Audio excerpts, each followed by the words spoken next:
Okay, so I'm not going to go into the whole story. Tea time. But I love this tea. It's hot.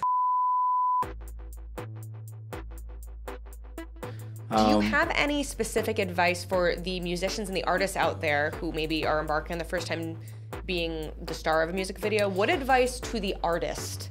What are the do's and don'ts from your perspective now that, it's just us here? Right. Well, you're engaged or trying to get a video? All of the above, from the business side of it to the physical filming of the video.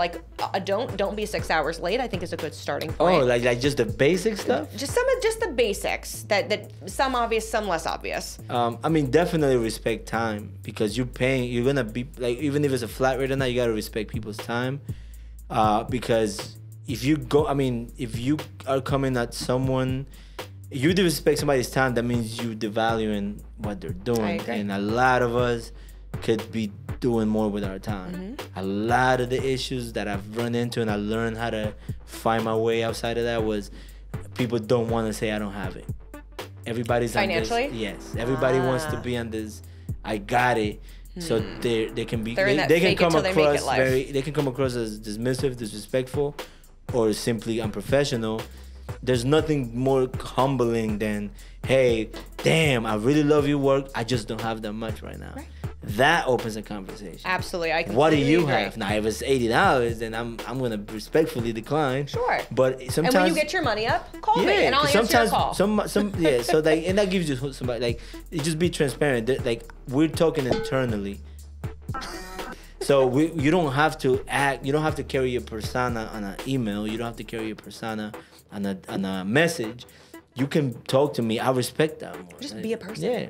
So what do you think is the best things you've seen artists do with their videos and promoting them properly and stuff, and then some of the worst mistakes that after you were giving them this beautiful final product that you guys have worked on together, it's almost like giving them a baby. You were like the surrogate father, and you're giving this baby away. What are some of the things that people have done where you're like, what the hell did you do with my baby? Are you kidding? And some people that you're like, yes, you dress that baby up mad cute, get it out there in the world. Go be someone, baby. Some of the best stuff I've seen and the ideal things, and I tell everybody, each one of my clients is, this is a video. This is money you spent. Do an event for it. Okay. Charge $1. Do it for free. I don't know. Some people, a lot of my heavy metal clients, make their money back from that video. Really? By doing an event. Yeah. That is so interesting. So you do an event, suggestion. Get a projector or get a place with a projector, show the video as it should in a big screen, so it's not in people's phones. Right. It's kind of the way it's meant to be consumed. Yeah.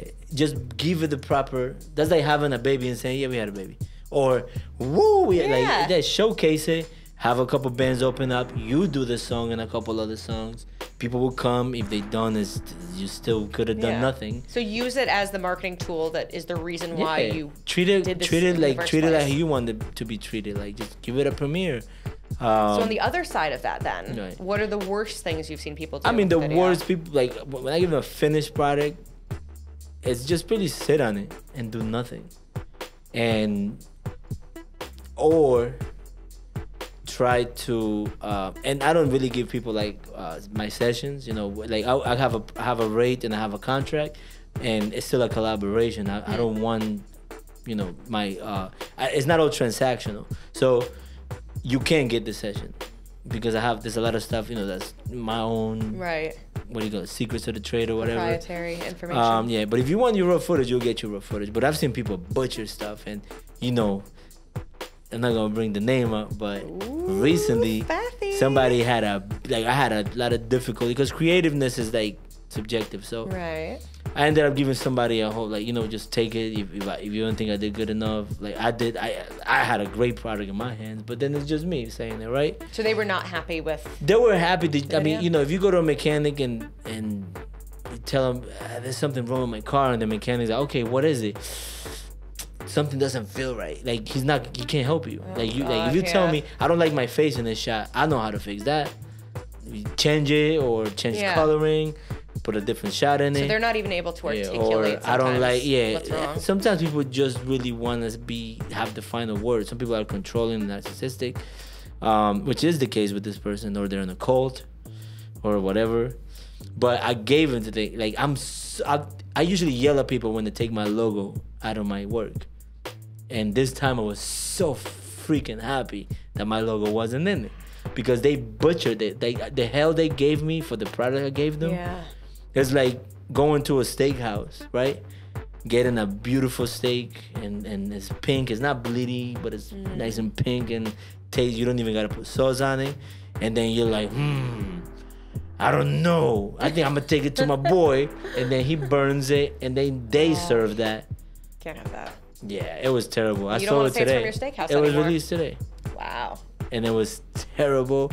And I went into the comments and I said, "Oh, please give the other person that re-edited this all the credit. Great job." We completely. That's the worst relate you could here. do. The people that you work with, are you like they're great or they're what's the bad percentage that you're like this percent of people? I've had 12 bad terrible? experiences out of my 12. Ever? Yeah, that's It's a 12. very small percentage. I'd Very, say. I would say is awesome. I'm very blessed. I have a lot of great clients. Like I said, even the ones that start off with like that are humble enough. Yeah. Because the people that haven't been, that keep me with the weird stuff in the beginning, we just don't do business. Right. And I see them every other Smart. year, and That's every good time I on you see for them, knowing. every time I see him, it's like, "Hey, yo, I'm ready for Oh, my video," and I'm like, "Yeah, call me. I got you Wednesday, 3 p.m." And it's not going on my Right. calendar You because they're already not know. coming anyway. Call me. You know when somebody doesn't have your number and you tell them call me, Yeah, and they're like, "Yeah, I'll yeah, hit you yeah." up. I'll hit you up. And you're like, yeah, you will. You know the vibes. Yeah, Keep you will. moving.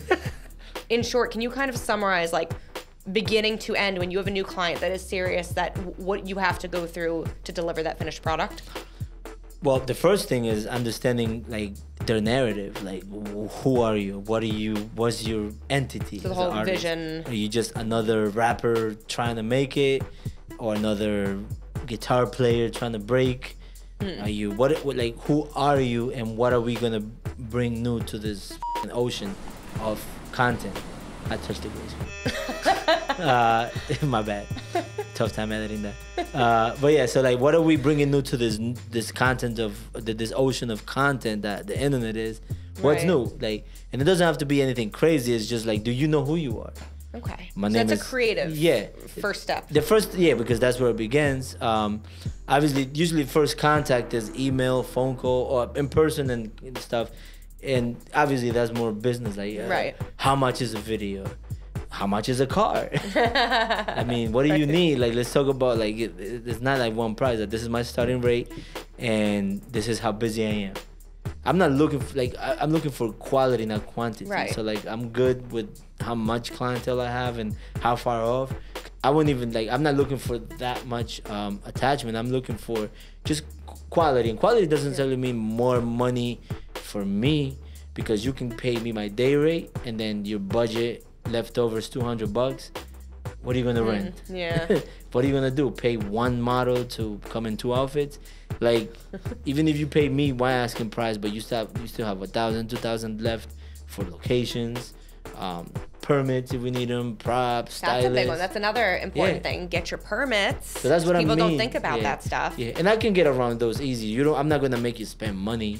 What about staff-wise? Like, is there, in a middle kind of budget level, what kind of staff would be expected, or providing lunch, things like that? Are there certain things that yeah, are... I mean, catering is good if you have a lot of people and you expect it to be a long day. Okay. You don't want people going off to their separate lunch places. So if it's You're over gonna like lose how people. many hours would you say that it makes sense to To get food? make sure you cover the food? I mean, I think for a 8 to 10 hour shoot, Okay. you should have something, or if it's a small crew, you could have lunch.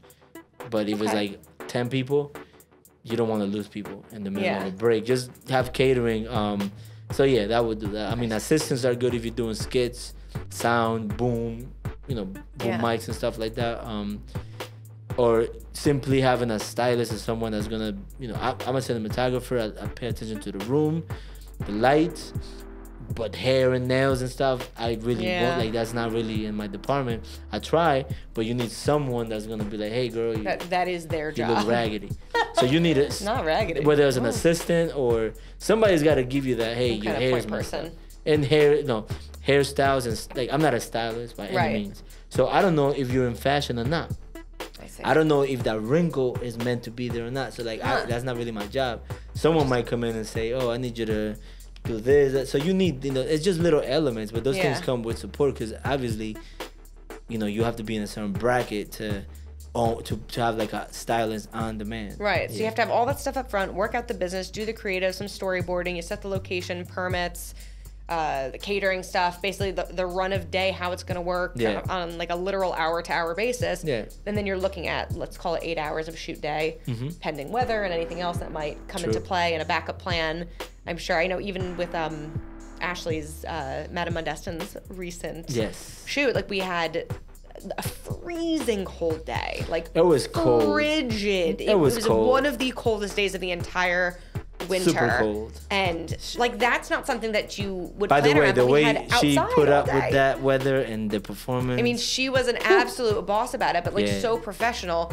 But I just remember like being on set the day and being like, oh my God, why did we plan this whole thing outside? Who would have ever thought it'd be that cold? No, but it was But thank God it wasn't raining and things like that. Yeah. And having a backup plan for all of it. But her like the main lead for that, the male interest, which is what I kind of like feared up front, just being someone in business, I'm always thinking of a backup plan and stuff, and we pulled it out and figured out, but like thank God these are things that had been discussed already of like what to do if that person we had in mind doesn't come through, how does that change the dynamic and stuff. So you have this whole shoot day, then you have the editing process, and then finally there's your finished product and stuff, and then just kind of on to the next.